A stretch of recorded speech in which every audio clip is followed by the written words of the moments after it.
F-16 விமானங்களோட வருகைக்காக ஒட்டுமொத்த உக்ரைனும் காத்துட்டு இருக்கப்போ இந்த விமானங்களை எங்கிருந்து பயன்படுத்துவாங்க, இந்த விமானங்களோட செயல்பாடுகள் எப்படி இருக்குன்னு சொல்லிட்டு ஒரு கேள்வியானது எல்லாருக்குமே இருந்துச்சு. அதுக்கான பதில் இப்ப கிடைக்க ஆரம்பிச்சிருக்கு.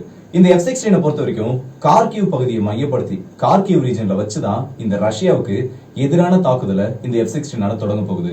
அது மட்டும் இல்லாம F-16 இவ்வளவு நாள் தனியா பயன்படுத்திருக்காங்களா இல்ல வேற ஏதாச்சும் மிஷன்ஸ்ல மத்த விமானங்கள் கூட சேர்த்து பயன்படுத்திருக்காங்களான்ற அந்த கேள்விக்கு மோஸ்டா F-16 ஒரு ஸ்ட்ரைக்கு போகுதுன்னா அதை அக்கம்பெனி பண்ணி F-35 விமானங்கள் தான் கூட இதுக்கு கார்டா போகும். ஆனா F-35 உக்ரைன்ல களம் இருக்கிறதுன்றது ஒரு சாதாரணமான விஷயம் இல்ல, ஒரு சாத்தியமற்ற விஷயம் சொல்லலாம் இப்ப இருக்க நிலைமையில. சோ இந்த F-16 அக்கம்பெனி பண்றதுக்கு புது வகையான விமானங்களை இந்த அமெரிக்கா இப்ப தயார் பண்ணிட்டு இருக்காங்க.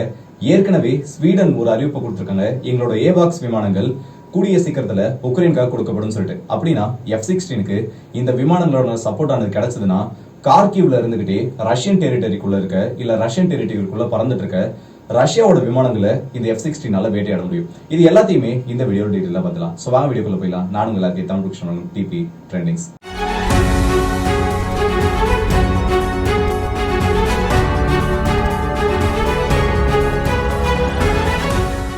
முதல் கேள்வி இந்த இடத்துல என்னன்னா, இப்போ இந்த வீடியோக்குள்ள போறதுக்கு முன்னாடி உங்க எல்லாருக்குமே ஒரு கேள்வியானது வந்திருக்கும் நம்ம இன்ட்ரோல சொன்னதை வச்சு. ஏன் கார்கிவ் ஃப்ரண்ட்ல மட்டும் வச்சு இந்த ரஷ்யாவை அட்டாக் பண்ணணும்னு சொல்லிட்டு உக்ரைன் நினைப்பாங்கன்னு சொல்லிட்டு.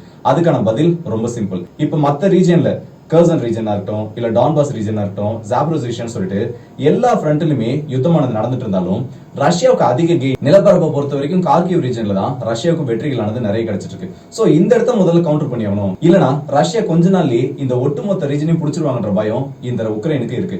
அது மட்டும் இல்லாம அதிகமா கிளைடட் பாம்ஸ் இந்த ரீஜன்ல தான் ரஷ்யா பயன்படுத்திட்டு இருக்காங்க. இந்த கிளைடட் பாம்ஸ் பயன்படுத்துறதுனால ரஷ்யாவுக்கு பெரிய அட்வான்டேஜும் உக்ரைனுக்கு நிறைய பிரச்சனை ஏற்பட்டு இருக்கு. அது எப்படின்னு கேக்குறீங்களா?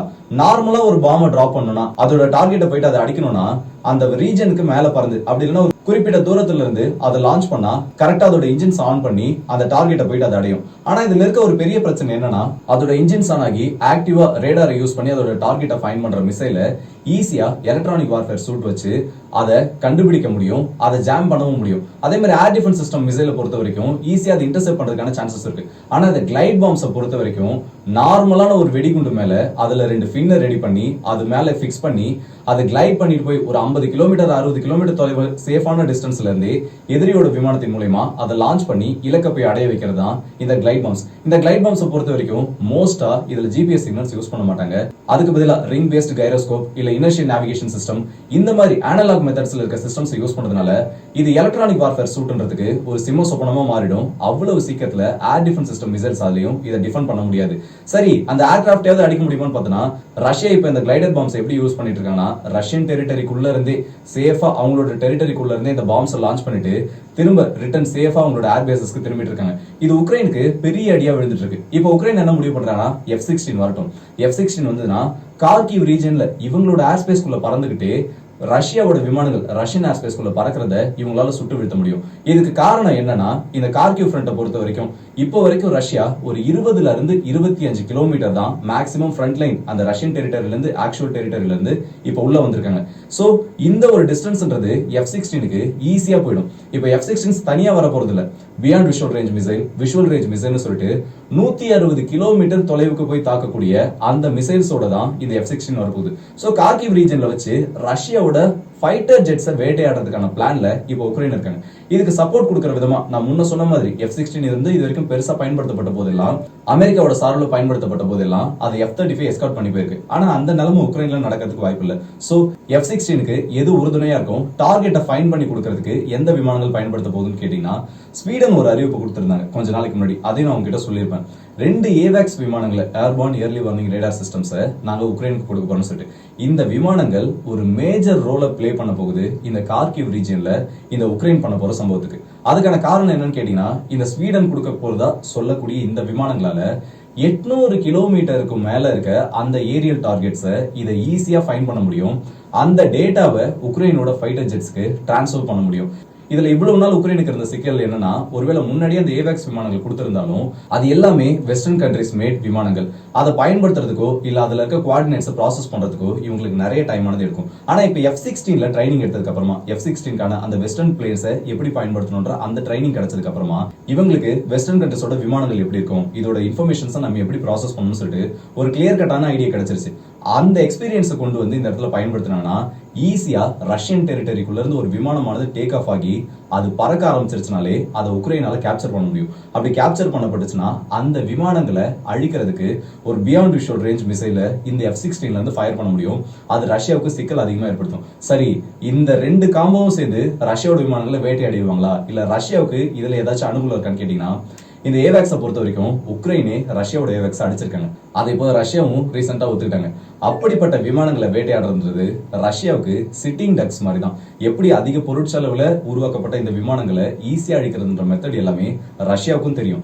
உள்ள வரக்கூடிய இந்த ரெண்டு விமானங்களையும் ரஷ்யன் டெரிட்டரிக்குள்ள இருந்தே ஒரு மிசைல் ஸ்ட்ரைக் பண்ணி இந்த விமானங்களை அழிச்சிருவாங்க.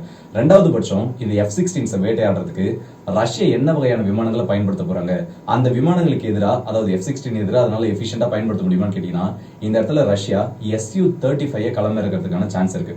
Su-35 உள்ள வந்துச்சுன்னா அதுல இருக்க அந்த R-37 போன்ற ஹைப்பர்சானிக் வேகம் கொண்ட ஏர் டு ஏர் மிசைல்ஸை எவேட் பண்றது இல்ல அந்த மிசைல் கிட்ட இருந்து தப்பிக்கிறதுன்றது இந்த F-16க்கு ஒரு பெரிய வேலையா இருக்கும். ஆனா இந்த கார்கிவ் ஃப்ரண்ட்ல இதை பயன்படுத்தணும்னு உக்ரைன் எடுத்திருக்க முடிவு உண்மையிலேயே ரொம்ப போல்டான முடிவு. ஏன்னா ஆக்டிவா ஒரு யுத்தம் இந்த இடத்துல நடந்துட்டு இருக்கு, இந்த இடத்துல போனா நமக்கு பிரச்சனைகள் வரும் தெரிஞ்சு உக்ரைன் இப்படி ஒரு ஸ்டேட்மெண்ட் கொடுத்திருக்காங்க. அது மட்டும் இல்லாம இதை உக்ரைன் பண்ணிதான் ஆகணும். ஏன்னா வேற ஏதாச்சும் ஃப்ரண்ட்ல இந்த F-16 கொண்டு போய் நிறுத்தினா வெஸ்டர்ன் கண்ட்ரீஸ்ல இருந்து ஒரு பெரிய கொஸ்டின் வரும். ஏன்னா பிரச்சனையானது ஒரு இடத்துல நடந்துட்டு இருக்கு, அந்த இடத்துக்கு ஃபைட்டர் ஜெட்ஸ் அனுப்பாம நீ எதுக்கு இந்த இடத்துக்கு அனுப்பியிருக்க, அப்ப இதுக்குதான் இவ்வளவு நாள் எங்கிட்ட சண்டை போட்டு இந்த விமானங்களை வாங்கலையான்னு சொல்லிட்டு அப்படிப்பட்ட ஒரு கேள்வி இந்த உக்ரைன் மேல வைக்கப்படும். இது எல்லாத்தையும் கனெக்ட் பண்ணி தான் உக்ரைன் இப்படி ஒரு போல்டான முடிவு எடுத்திருக்காங்க. ஆனா இந்த பேட்டில்ன்றது ரஷ்யாவுக்கு ஃபேவரா முடியறதுக்கான நிறைய சான்சஸ் இருக்கு. இதுக்கான காரணம் என்ன நான் சொல்லிடுறேன். F-16 என்னதான் இந்த விமானங்கள் அதிநவீன விமானங்களா மாடிஃபை பண்ணி இந்த உக்ரைன் கொடுத்தாலும் அது எல்லாமே பழைய விமானங்கள் தான். இப்ப கரண்டா அப்டேட்டட் ஜெனரேஷன் விமானங்கள்ன்றது இந்த உக்ரைனுக்கு கொடுக்கப்பட போறது இல்ல. அது மட்டும் இல்லாம ஏற்கனவே இந்த F-16 பயன்படுத்தின உக்ரைனோட விமானி ஒருத்தர் சொல்லியிருக்காரு, சோவியத்தோட Su-27 அந்த விமானமே ஒரு டாக் ஃபைட்ல இந்த F-16 தூக்கி சாப்பிட்டு போயிடும். இந்த விமானம் என்னதான் ஒரு நல்ல விமானமா இருந்தாலும் ஒரு விஷுவல் ரேஞ்ச் ஃபைட்ல இந்த விமானம் அந்த அளவுக்கு எஃபிஷியன்ட்டா பெர்ஃபார்ம் பண்ணல. அதோட மெனுவரிங்ன்றது சோவியத் விமானங்கள் கிட்ட கூட வரலன்னு சொல்லியிருக்காரு. சோ இது விஷுவல் ரேஞ்சில தான் இந்த ஃபைட் ஆனது நடக்க போகுது. அது எல்லாமே கன்ஃபார்ம் ஆயிடுச்சு. ஏன்னா இந்த அளவுக்கு ஒரு க்ளோஸ் பேட்டில் நடக்கிறப்போ விஷுவல் ரேஞ்சில் மட்டும்தான் இந்த ஃபைட் ஆனது நடக்க போகுது.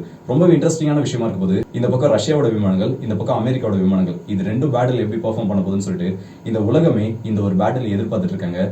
F-16 vs Su-35 R Russian Su-30. இந்த பேட்டிலோட முடிவுகள் எப்படி வரும்னு நீங்க என்ன நினைக்கிறீங்கன்றத கமெண்ட் செக்ஷன்ல சொல்லுங்க.